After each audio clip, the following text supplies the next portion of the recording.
The mop was still wet. The mop was still wet when Lauren Baker walked into the gym. It was early Tuesday morning, just past 6 o'clock. Camilla Turner had her back to the front door, wiping the far corner of the mat with that slow, methodical rhythm she carried into every morning, almost meditative. The gym held the kind of silence that belongs to people who arrive before the world wakes up. The ceiling still carried the faint smell of sweat and rubber from the night before. Hey, Camilla didn't turn around right away. She finished the motion, leaned the mop handle against the wall, and looked over her shoulder.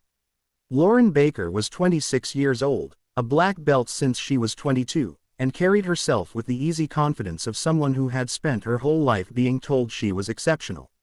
Her white GI was immaculate, her belt tied with the precision of a ritual, not a single strand of hair out of place. She wasn't cruel by nature. She was the kind of person who crosses certain lines without ever realizing those lines exist, which is sometimes more dangerous than deliberate cruelty. Do you clean here every day? Every day, Camilla said. Low voice. No particular inflection. Lauren looked at the mat, then at Camilla, then at the mat again. There was something in her gaze, not contempt exactly, but that particular distance certain people maintain without ever having chosen to maintain it. Have you ever tried training? Camilla took the mop cord back into her hand and said nothing. We could do some light sparring, Lauren continued, smiling, casual, natural, the smile of someone offering a favor. Just for fun, just so you can feel what the mat is like. The gym was quiet. Outside, a car passed on the wet street. I won't hurt you, Lauren added. I promise. That sentence hung in the air like smoke after the fire has already gone out.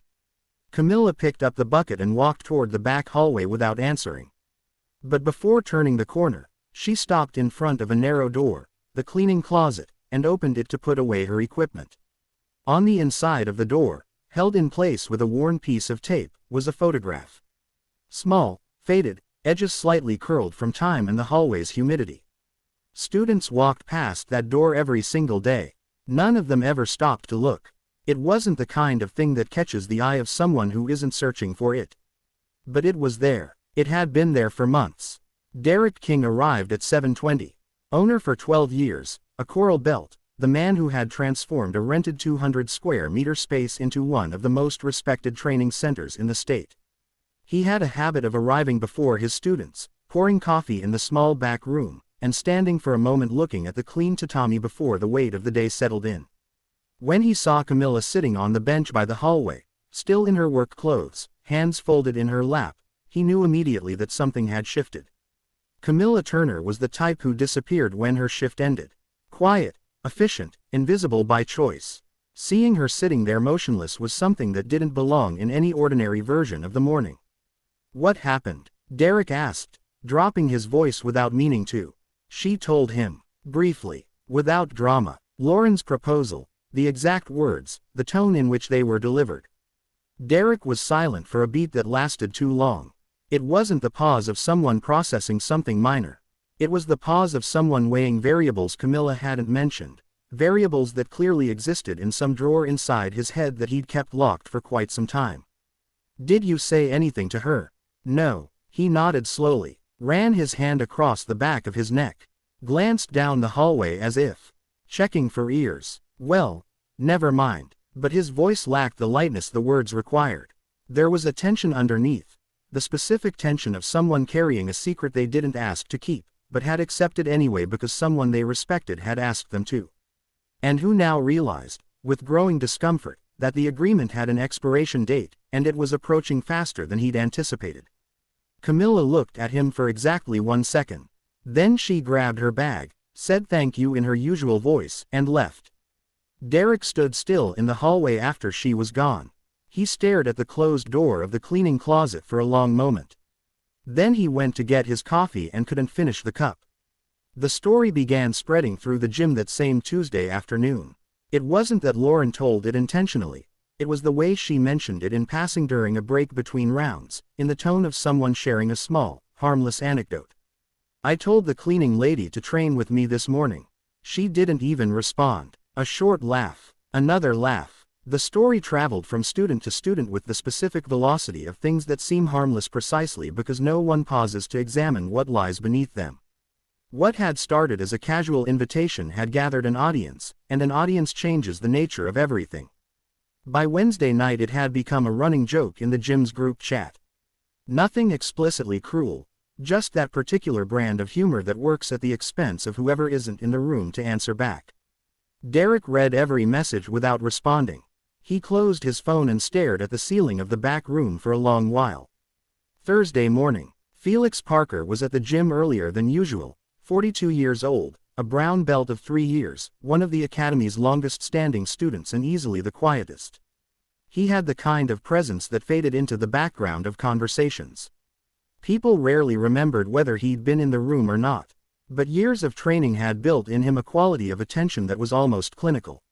He noticed things. He rarely commented. That morning he was running technical drills alone in the corner of the mat when Camilla arrived with the bucket and mop. He greeted her with a nod. She responded in kind. Neither said anything more. Felix didn't return to practice immediately.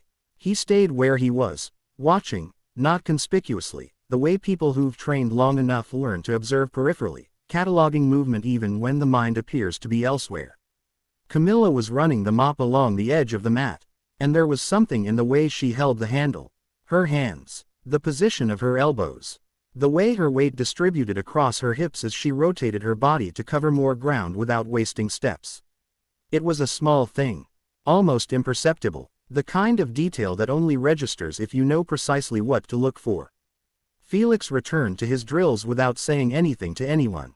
But around 8 o'clock, when 2 younger students started trading jokes about the situation in their usual register, Felix said just one thing, without looking up from the tape he was wrapping around his wrist. "There's something about that woman." The two laughed. They thought he was being theatrical. Felix said nothing more, and he didn't laugh. On Friday, Lauren stepped into it again, not out of malice, but because certain situations develop their own momentum when nobody applies the brake in time. She mentioned Camilla in the hallway before afternoon practice, with 3 other students close enough to hear. The sparring proposal had shifted in nature without Lauren noticing it. What began as a casual gesture had acquired spectators and spectators. "Transform everything they observe, whenever you want," Lauren said, smiling. "We have an extra kimono." Camilla was holding the bucket in her right hand. She looked at Lauren. She looked at the 3 students arranged around her. She looked back at Lauren. 4 seconds of silence. In that hallway, it felt substantially longer. Then Camilla said a single sentence. Low voice. No inflection. Lauren blinked. So did the 3 beside her. No one had expected that answer. Derek, standing 6 meters away and having heard every word, felt something turn over inside his chest. Not exactly fear. Something more complicated. The sensation of a person who tried to hold a kettle above the fire and realized too late that the water had already reached its boiling point. It was set for Monday, 6:30 in the morning. Before the students arrived, or so Lauren imagined. Saturday. Camilla entered the empty gym for the weekend cleaning. She walked down the back hallway, opened the cleaning closet, put away the previous day's supplies. Before closing the door, she stood still for a moment, looking at the photograph on the inside wall. It wasn't sadness on her face. It wasn't pride. It was something harder to name. The expression of someone looking at a version of herself that had genuinely existed in another time, and that hadn't disappeared, only been placed somewhere with restricted access. A place she allowed to breathe, occasionally, when she was alone in a silent hallway early in the morning and no one was watching. She closed the door and went to work. Monday arrived with a gray sky. The gym was more crowded than that hour had any reason to be. 6 students sat in chairs along the wall when Camilla arrived. 7 counting Felix Parker, who was leaning against a column on the opposite side with his arms crossed, his expression neither amused nor anticipatory, but attentive. The specific attention of someone who has already formed a hypothesis and is now waiting, quietly, to find out whether he was right. Lauren was already on the mat. White kimono, black belt. Stretching her shoulders with the ease of someone who is completely certain of how the situation is going to unfold. Camilla stopped at the entrance. She looked at the people against the wall. She looked at the mat. She looked at Derek, who stood in the back holding a cup of coffee that had clearly become more of an object to grip than anything he intended to drink. He looked back at her. There was a plea in his expression, not for her to stop, not exactly for her to continue. Just the silent plea of a man holding his breath, already understanding he has no control over what is coming. Camilla went to the cleaning closet. She returned wearing dark blue shorts and a plain white t-shirt. No kimono, no belt, bare feet on the tatami. Her hands hung loose at her sides.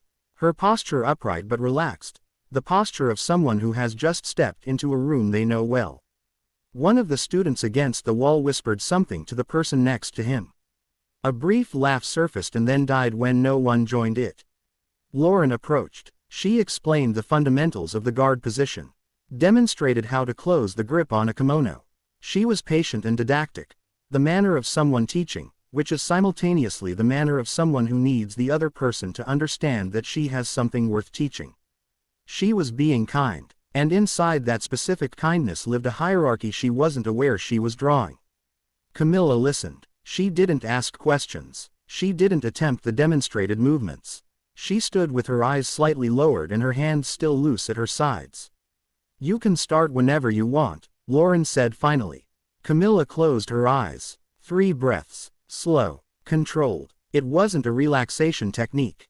It was preparation, the gesture of someone reaching for something that had lived for many years in a very specific part of the body. Not in the mind, not in intention, in muscle memory, which does not fade even when everything surrounding it does. When she opened her eyes, there was a smile on her face. Not nervousness, not irony, the smile of someone who has just arrived somewhere familiar. Across the room, Felix Parker slowly straightened up from the column. What happened in the next 90 seconds was difficult for those present to describe afterward. Not because it was violent, it wasn't. Because it was too precise for the context in which it was occurring. There was a geometry to it, a fluidity that required no force because it didn't need force. It was the kind of movement that only exists when someone has spent enough time inside an art to stop fighting against it and begin inhabiting it completely. In 12 seconds, Lauren was in a position she didn't recognize.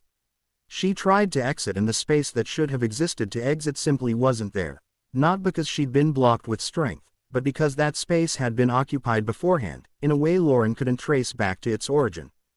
Because the path hadn't been aggressive. It had been fluid, almost gentle, the sequence of someone who understands the geometry of the human body in a way that exists entirely beyond effort. In 30 seconds, Lauren was still trying to understand how she'd gotten there. In 90, she hit the mat. The silence that followed was of a different quality than ordinary silence. It was the silence of an entire room recalibrating, reviewing from back to front every assumption it had carried through the door that morning. Lauren lay still for a moment, resting on her elbows, staring at the mat in front of her. Then she looked up at Camilla, who was standing, breathing perfectly normally, the smile already gone. In its place, only that calm, difficult-to-name expression she wore when she closed the cleaning closet door. "How did you?" Lauren began. She didn't finish. One of the students against the wall whispered, "What was that?" Felix Parker replied, still leaning, not looking at anyone in particular, "That was real jiu-jitsu." Derek set his coffee cup down on the floor. He watched Camilla for 3 seconds. She had already turned her back and was walking toward the hallway. He understood in that moment that if he said nothing, she would go to the closet, change in silence, and walk out the door as though the last 90 seconds had simply been part of the morning routine. As though nothing more than that were owed to the moment. And there was something profoundly wrong with that possibility. "Camilla," she stopped, didn't turn around immediately. "Can you stay a second?" 6 people in the room, all of them watching. The weight of those gazes was almost physical. Camilla turned. She crossed her arms. She waited, with the specific patience of someone who has spent many years allowing the world to arrange itself before she reacts. Derek took a breath. He wasn't a man given to speeches. But there were things that room needed to understand. Not for him, not for Lauren, not to reframe the story that had been circulating for a week.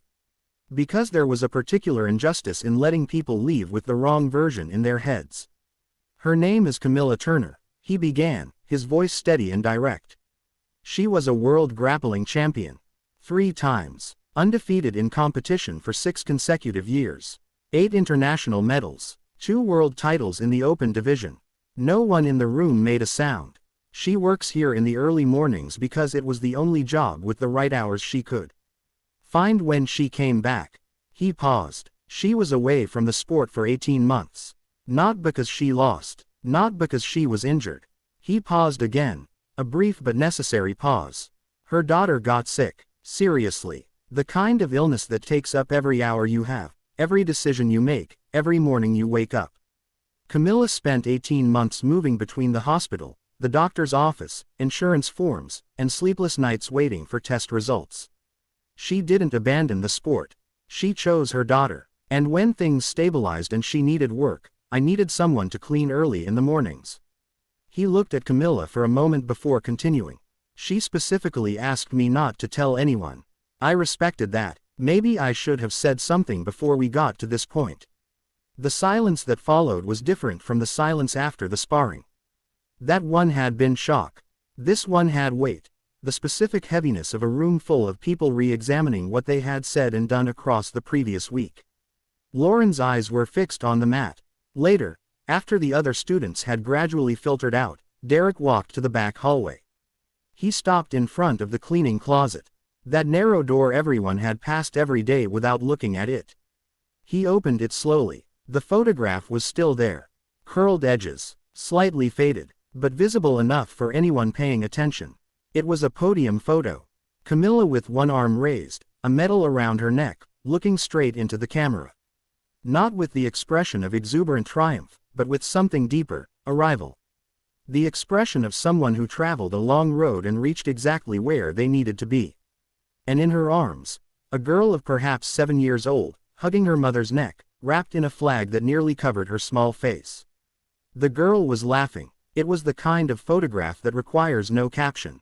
You look at it and understand simultaneously the cost, the value, what was preserved, and what was at stake. All of it at once. Derek closed the door carefully.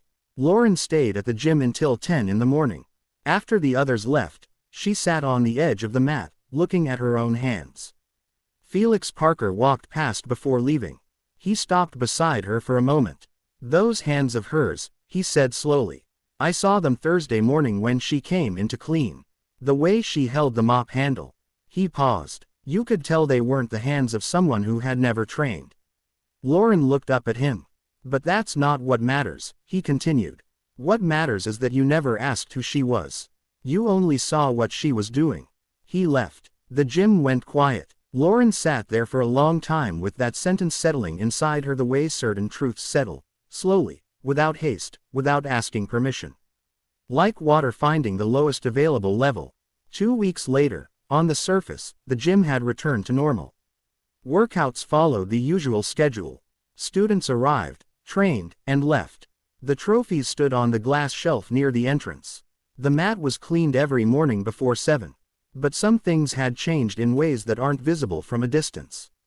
Lauren Baker started arriving earlier. Around 6 o'clock, 15 minutes after Camilla.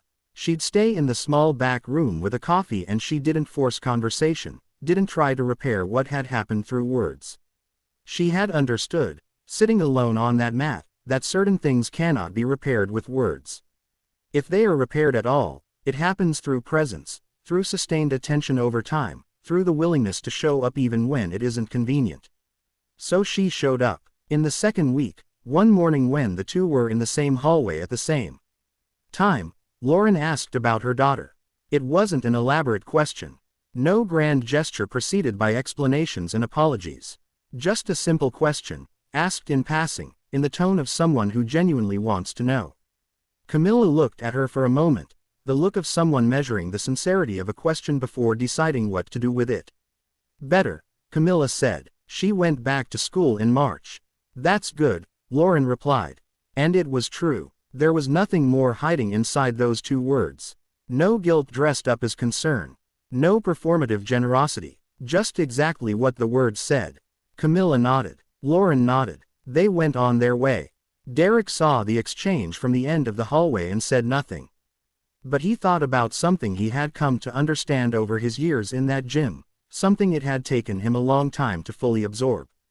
The mat is democratic in a way the outside world rarely manages. On it, what you can do is who you are. Not your title, Not your appearance. Not the story people build around you before they've met you. Just the movement, the technique, the particular honesty the body produces when it has nowhere left to hide behind pretense. Camilla Turner knew this better than anyone in that space. It was probably why she had asked that no one know her story.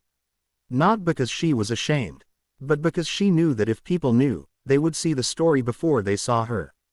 And she didn't want to be a story. She wanted to be a person. One morning in March, with sunlight coming in sideways through the gym's tall windows, Camilla arrived at the cleaning closet as usual. She opened the door, she took the mop, the bucket, the rag, and then stood still for a moment in front of the photograph on the inside wall.